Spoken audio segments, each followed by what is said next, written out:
In the immediate aftermath of World War II, as the guns fell silent and the globe began to count the cost of 6 years of brutal conflict, a new set of challenges emerged.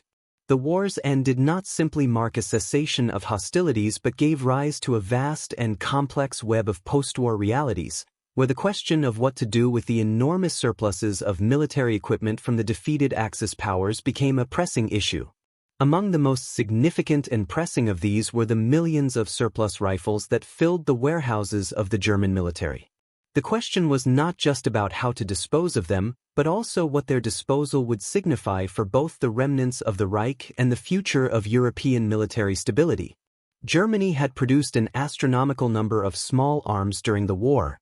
Estimates suggest that between 1939 and 1945, more than 20 million rifles, submachine guns, and bolt-action weapons were manufactured by German arms manufacturers. The majority of these rifles were intended for the Wehrmacht, the Nazi military machine, which had been involved in one of the most aggressive military campaigns the world had ever seen. With the fall of Berlin in May 1945, however, the need for such weapons vanished almost overnight. The rifles, once tools of expansion and conquest, had become an overwhelming burden on a defeated nation. The sheer scale of the surplus was staggering.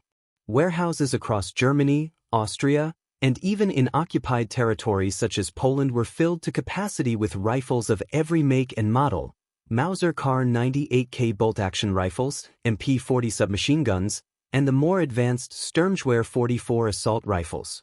The state of these weapons ranged from pristine to heavily used, with many rifles in need of repair or refurbishment. The initial reaction by the occupying powers, the United States, the Soviet Union, the United Kingdom, and France, was a mixture of caution, pragmatism, and uncertainty. In the immediate aftermath, the priority was not on the rifles themselves, but on stabilizing a broken economy and preventing the rise of any new military threats. The rifles, along with tanks, artillery, and other war material, became secondary concerns. The earliest post-war policy regarding surplus weapons was one of disarmament. The Allies, particularly the United States, were committed to demilitarizing Germany to prevent any resurgence of the war machine that had caused so much devastation. This was part of a broader strategy aimed at dismantling the Nazi state, which included the destruction of key industrial sectors and the imprisonment or execution of high-ranking Nazi officials. In line with these goals, massive quantities of surplus rifles were slated for destruction. This task, however, was more complicated than simply melting down metal or incinerating weapons. The scale of the undertaking made it an impractical, costly solution. By the summer of 1945, early attempts to destroy these weapons had begun. Scrap metal drives, which were often seen as a quick way to dispose of unnecessary military assets, were widely promoted. Factories that had once turned out tanks and planes now found themselves tasked with breaking down rifles and other small arms, and yet, the vast majority of the weaponry was simply too much to handle quickly. The first significant wave of destruction occurred in the months following the surrender, when thousands of rifles were taken to large storage sites outside of the cities and disposed of by the Allies. But these methods were not efficient enough to address the sheer volume of surplus. By the winter of 1945, millions of rifles remained unaccounted for, and the Allies found themselves with a dilemma that would last for years. The logistical challenge of removing millions of rifles from Germany's war-torn cities and towns only added to the confusion. With much of the country's infrastructure in ruins, transportation of these weapons to the designated disposal sites was slow and expensive. This delay in moving weapons to destruction sites gave rise to an unintended consequence. The weapons remained in place for much longer than initially anticipated. Many were left in abandoned military depots, on the grounds of former military bases, or simply discarded in forests and fields. By the time the spring of 1946 arrived, the problem had grown more urgent. Surplus rifles were not just an inconvenience, they were becoming a threat in their own right. With the looming Cold War between the Soviet Union and the United States, the military and political ramifications of leaving such quantities of weaponry unattended were significant. Weapons that were once considered vital to Germany's war effort were now being seen as potential tools for insurgency or rebellion, particularly in the occupied zones. Yet, despite this growing concern, the immediate post-war years were marked by a degree of uncertainty. The Allies, while concerned about military threats, were also focused on rebuilding Europe's war-torn economies. In a fractured and impoverished Germany, the cost of disposing of the surplus rifles was an added burden. The decision to destroy or repurpose the rifles was further complicated by the shifting political landscape. In the American zone of occupation, officials began to consider alternative options for the surplus weapons, including selling or repurposing them for use in other conflicts. The immediate post-war world was one where economic survival, rather than disarmament, became a priority for many nations, and the surplus German rifles were viewed as potential assets for other purposes. By 1947, as the Cold War tensions began to deepen, the question of what to do with the rifles became increasingly political. The United States, initially bent on total disarmament, began to see the potential value of the surplus weapons as part of its larger strategy of containing the Soviet Union. In a period marked by rapid military rearmament, particularly in Western Europe, the notion of allowing some of the German weapons to remain in circulation gained traction. Even as early as 1946, the first efforts to resell some of these surplus rifles began. The market was uncertain, but the demand was growing. European nations, still reeling from the war and needing to rebuild their own military forces, were eager to obtain cheap, functional weapons. The rifles became part of a larger trade network that would see them not only enter the hands of European governments but also find their way into the hands of resistance groups, militias, and even criminal organizations. In the Soviet zone, a different approach was taken. The Soviets, having their own surplus of weapons, also began to re-examine the practicality of destroying millions of rifles. The Soviet authorities initially followed the same disarmament principles, but with the rise of tensions with the West, the surplus weapons were soon regarded as a strategic asset. In the early years of the Cold War, the Soviets, under Stalin's regime, began to quietly make use of the rifles in their own geopolitical maneuvers. Some were resold to Eastern Bloc nations, while others were stockpiled in anticipation of future conflicts. Meanwhile, in the Western zones of occupation, particularly in the British and French zones, the focus shifted towards economic repurposing. By 1948, a large portion of the surplus rifles had been sold to countries outside of Europe. This marked a pivotal moment in the post-war fate of the German military surplus.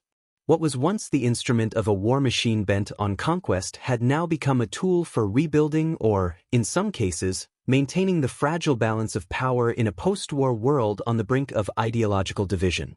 The process of dealing with Germany's millions of surplus rifles was far from straightforward. Initially viewed as symbols of defeat, these weapons quickly became vital tools for reshaping the political and military landscape of Europe and beyond. While the rifles may have been intended for destruction, their long-term fate became one of repurposing, sale, and clandestine use, ultimately reflecting the complexities of a world in which peace was fragile, and weapons, no matter how associated with a fallen regime, could still find new life. By the late 1940s, the global political landscape had shifted dramatically. The Cold War between the Soviet Union and the United States was beginning to crystallize, altering the post-war priorities of nations across Europe and beyond. The former Third Reich surplus rifles, which had once represented the machinery of an aggressive, expansionist regime, now became valuable assets in a world increasingly divided along ideological lines. The fate of these weapons, far from being resolved in the immediate aftermath of the war, began to take on new dimensions as they found their way into a complex web of international military aid, clandestine arms trading, and strategic political maneuvering. In the American zone of occupation, where the desire for German disarmament was still strong in the immediate post-war period, the surplus rifles continued to be seen as a potential liability. As time went on, however, the pressures of the rapidly intensifying Cold War began to alter the calculus. The United States, having initially embraced a policy of demilitarization, began to pivot towards military rearmament. With the rise of the Soviet threat, the U.S. sought to bolster the defenses of Western Europe, knowing that it could not rely on its own resources alone to counter the massive military potential of the USSR. This shift in strategy saw the surplus German rifles, once earmarked for destruction, repurposed for other uses. By the early 1950s, the United States had already begun to funnel large quantities of surplus German arms into military aid programs aimed at rebuilding Europe.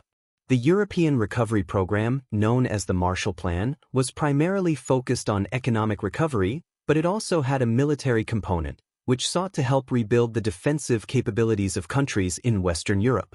Germany's surplus rifles, along with other weapons systems, became a critical part of this effort. As countries like France, Italy, and Greece sought to rebuild their armies, they turned to the massive stockpiles of surplus German small arms. For many of these nations, acquiring such weapons was far more cost-effective than manufacturing their own. The rifles, therefore, were repurposed not just as military equipment but as symbols of the broader geopolitical struggle between East and West. The need for cheap, functional weapons for Western allies outweighed any lingering ideological concerns about the origin of these weapons. Germany, divided into East and West, experienced drastically different fates for its surplus rifles. In the Western sectors, where the U.S. had established a sphere of influence, the idea of rearming the populace was controversial. Despite the necessity for military buildup, there was a deep reluctance to allow former Nazi military equipment to resurface in the hands of civilians. This meant that while large quantities of surplus rifles were sent abroad for military use, the domestic market within Germany itself remained subdued. Nonetheless, there were exceptions.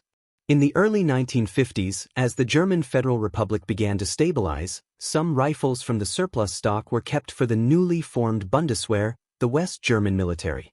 The Bundeswehr was created as part of West Germany's integration into NATO, and the German government was forced to deal with the complex legacy of the weapons that had once been used by the Wehrmacht. Though many of the surplus rifles were eventually replaced by more modern NATO standard weapons, some of the older German rifles remained in service for years, quietly disappearing into the military machinery of a new Germany. In the Soviet zone, the fate of the rifles followed a very different trajectory.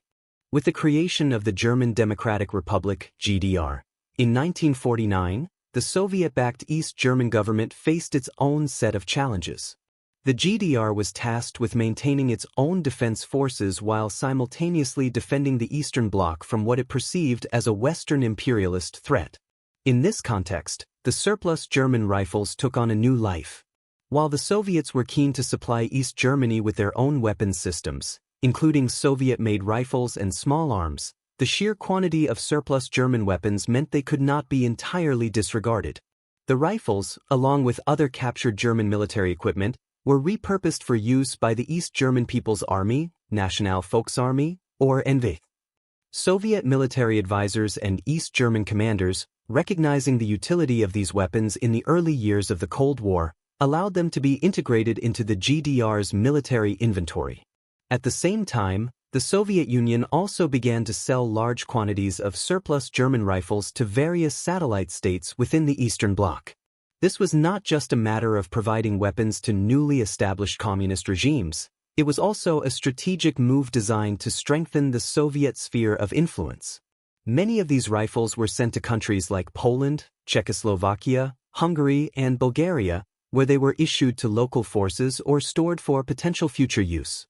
For the Soviets, these surplus weapons were seen as expendable but strategically useful tools that could be used to shore up their position in Eastern Europe without having to expend their own resources on providing arms to these states. The result was that while the rifles were no longer associated with the Nazi regime, they were still deeply embedded in the fabric of Cold War geopolitics. The geopolitical significance of the surplus rifles was further compounded by their role in clandestine arms trading. By the early 1950s, the global black market for weapons was booming. The surplus weapons that had been produced in Germany during the war were often sold off through third parties or distributed covertly to resistance groups, militias, and even criminal organizations around the world. These rifles found their way into the hands of guerrilla movements in places as far afield as Southeast Asia, the Middle East, and Latin America.